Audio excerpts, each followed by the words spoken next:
Então, continuando aqui, falando ainda sobre Karl Barth, esse grande teólogo contemporâneo protestante, nós vamos ver agora 5 pontos da teologia de Karl Barth, tá? A gente vai fazer uma síntese para você ter essa visão. Então, primeiro, ele destaca a absoluta transcendência de Deus. Deus é o único positivo, o ser. E aí ele coloca: o homem, no entanto, da mesma forma que o mundo, é a negação. O homem é o não ser, porque ele não é próprio, né? Ele foi criado, né? Ao contrário de Deus. Então, justamente por não ser nada, o homem não tem a possibilidade da autorredenção. O homem não pode salvar a si próprio. Ele não pode, por sua própria iniciativa, livre iniciativa, se livrar da condenação, se não for uma intervenção de Deus, uma intervenção divina. Se primeiro o Senhor não tiver feito isso. Então, nem ao menos o homem pode conhecer a Deus, mas somente saber que não o conhece.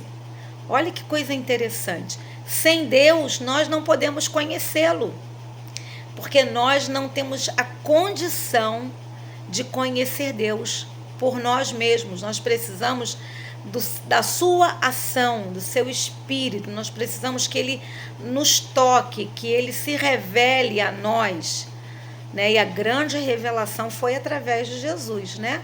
Então ele coloca isso firmemente, que é o primeiro destaque que eu dou aqui à teologia de Barth, é sobre essa transcendência de Deus, sobre essa limitação humana, sobre Deus que é o ser humano que é o não ser, porque ele foi criado, ele não existe por si próprio, ele foi criado, e nesse entendimento, nessa compreensão, toda a revelação de Deus precisa vir dele para nós.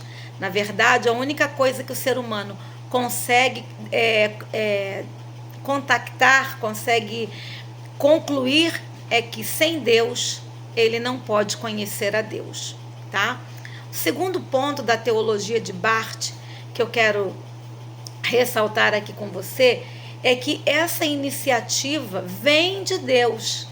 Deus irrompe o mundo, ou seja, Deus vem, Deus rasga esse véu da separação através da sua revelação, através da sua palavra.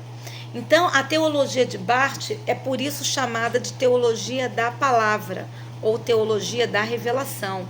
Não é revelação de reteté, não, gente. Só para a gente não confundir as coisas, tá?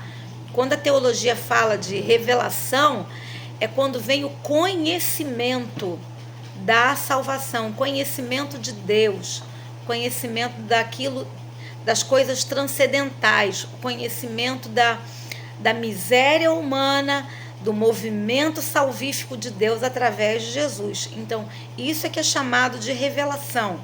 Não é uma revelação numa reunião de oração, né? Quando às vezes alguém pode ter um recado especial de Deus para outra pessoa. Não é essa revelação que a teologia trata, ok? Só para você não ficar confuso achando que é uma coisa diferente do que realmente é.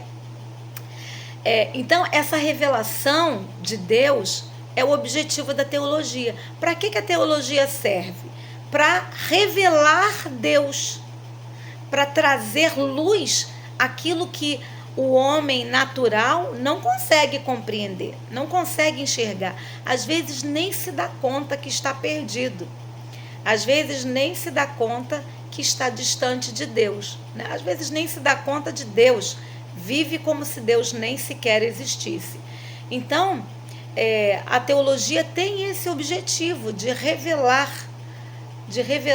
Deus para o homem.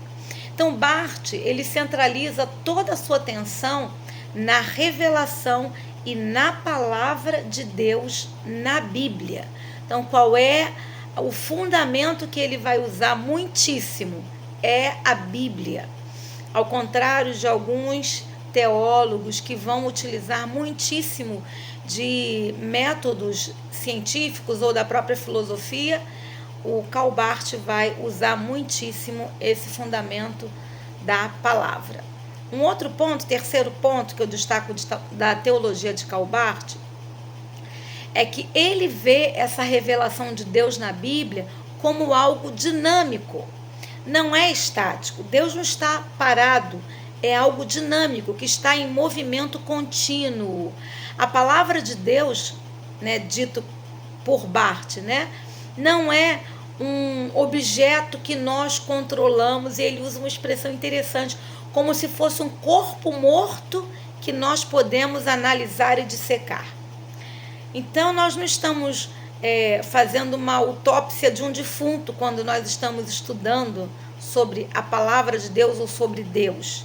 Nós não estamos ali vendo algo que está absolutamente passivo e inerte, e nós estamos ali como num laboratório vasculhando e tentando descobrir alguma coisa. Então não, Deus está vivo, Deus está em movimento, a sua palavra é viva, a sua palavra está em movimento. Na realidade, é como um sujeito, ao contrário de ser esse corpo morto, inerte, um objeto que está sendo vasculhado, ele diz que é como um sujeito que nos controla, que atua sobre nós. E é essa palavra capaz de nos fazer reagir de um jeito ou de outro. Então, a palavra é tão viva, a revelação de Deus é tão viva, que, na verdade, ela nos provoca, ela nos confronta, ela nos toca, né? Ela nos faz enxergar algo que anteriormente nós nem sabíamos que existia, ok? O quarto ponto que ele destaca dentro da sua teologia é que a palavra de Deus é o conhecimento mediante do qual Deus fala e se revela ao homem através de Jesus Cristo. Então, novamente, eu vou falar aqui sobre a revelação. Não é algo que não está escrito, não é algo que é para uma pessoa, embora seja para uma, é para a multidão. Embora seja para a multidão, é para uma. Quer dizer, ao mesmo tempo que a revelação ela tem a dimensão da humanidade, ela também tem a dimensão do particular, da individualidade de cada pessoa, é para cada pessoa. E cada pessoa tem a sua história e tem a sua compreensão, né? Quer dizer, Deus em Jesus fala a todo o mundo, mas também fala a cada um de nós. E isso é uma coisa maravilhosa, isso é uma coisa lindíssima que esse poder da revelação e da palavra traz à humanidade, tá? Então, esse acontecimento da palavra de Deus se revela através de quem? De Jesus. Jesus falou muitas vezes, quem vê a mim vê o Pai. Então, eu sou a revelação do Pai. Eu só vim porque o Pai me enviou. Eu só falo o que eu vejo o Pai fazer.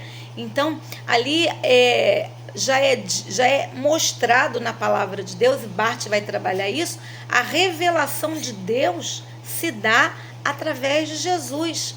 Ele é a plenitude, né? Como isso se torna realidade? Como você pode conhecer? Então, a Bíblia, né? Karl Barth coloca claramente a revelação de Deus em Jesus já está dita na Bíblia, na palavra de Deus, que é a palavra revelada. E o Antigo Testamento, ele vem exatamente para fazer esse fundamento de tudo o que é testemunhado no Novo Testamento. Então, aquilo que estava sendo aguardado se torna real no nascimento de Jesus. Então, por isso, a gente diz que de Gênesis a Apocalipse, o centro da Bíblia é Jesus. É a revelação da salvação de Deus através de Jesus. É o Salvador Jesus que veio resgatar o pecador, aquele que estava perdido. Como isso se torna realidade? A Bíblia, palavra de Deus escrita, é a testemunha dos acontecimentos da revelação de Deus, como eu falei para você. Então, se você for pegando desde o Gênesis, né, até o final no Apocalipse, você vai ver essa revelação de Deus através de Jesus. Toda a história, desde a criação, a queda, né, entre a queda e a redenção, os profetas, a lei, tudo que acontece, sempre apontando um caminho da luz que nasceria, da salvação que romperia as trevas, né? Como diz Isaías, o povo que andava em trevas viu uma grande luz. Então, desde o Antigo Testamento havia uma preparação, geração após geração, da revelação plena de Deus, que foi através de Jesus, quando ele se esvazia, se faz homem, habita entre nós, se entrega na cruz do Calvário, derrama o seu sangue precioso, morre pelo pecado da humanidade, pelo pecado de Adão, se faz o segundo Adão, e ao ressuscitar, né, ele começa nasce ali a história da redenção, a concretização da história da redenção, que vinha sendo contada, anunciada desde o princípio, tá? Vamos lá. O Antigo e o Novo Testamento colocam Jesus como o Cordeiro de Deus anunciado por João Batista. Então, você vai ver, até no Apocalipse, há a figura do Cordeiro degolado, né? Para que não haja dúvida que há uma unidade nessa história da redenção, na revelação de Deus. Há uma unidade em toda a Bíblia, apesar dos livros terem sido escritos por escritores diferentes, em épocas absurdamente diferentes, em regiões absurdamente diferentes, e a gente vê a unidade que há na Bíblia. Realmente, mais uma constatação de que esse livro único é a palavra de Deus, é a revelação do Deus Criador, do Deus Salvador. Por isso, não há dúvidas, desde os seus primeiros anos como pastor, que Bart teve sobre a sua mesa uma pintura, um quadro, né, em que João Batista mostra Jesus Cristo crucificado. Então, ele, desde o princípio de seu ministério, sempre teve esse ato da cruz, esse ato salvífico, como o ato mais importante de toda a história bíblica, de toda a história da humanidade, ok? E, finalmente, o quinto ponto é que hoje, através da palavra proclamada, a igreja é testemunha da palavra revelada. Então, toda vez que nós pregamos, toda vez que nós anunciamos, lembra que Jesus falou, façam isso em memória de mim, até que eu volte. Ide pregar o evangelho. Então, todas as vezes que a gente prega a palavra revelada, toda vez que a Bíblia é aberta em algum lugar, toda vez que o seu texto é contado em algum lugar, toda vez que a boca é aberta para falar dessa salvação e dessa revelação, ali há unidade, né? Ali é testemunhado, a igreja testemunha a palavra revelada. Então, a palavra proclamada pela igreja anuncia a palavra revelada nas Escrituras, que é a Bíblia.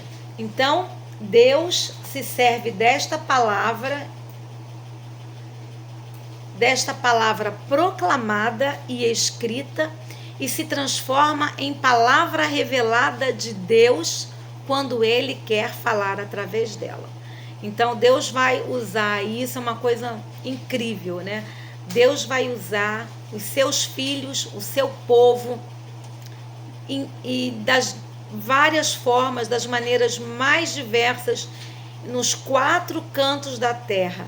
Toda vez que a palavra revelada, né, a palavra escrita, a palavra revelada é proclamada, essa revelação invade aquele que está ouvindo. Essa revelação ecoa novamente dentro do coração daquelas pessoas que estão ouvindo. Então, um dos pontos centrais da teologia de Barth é a palavra, a Bíblia, palavra revelada, revelação de Deus através de Jesus Cristo. Deus te abençoe.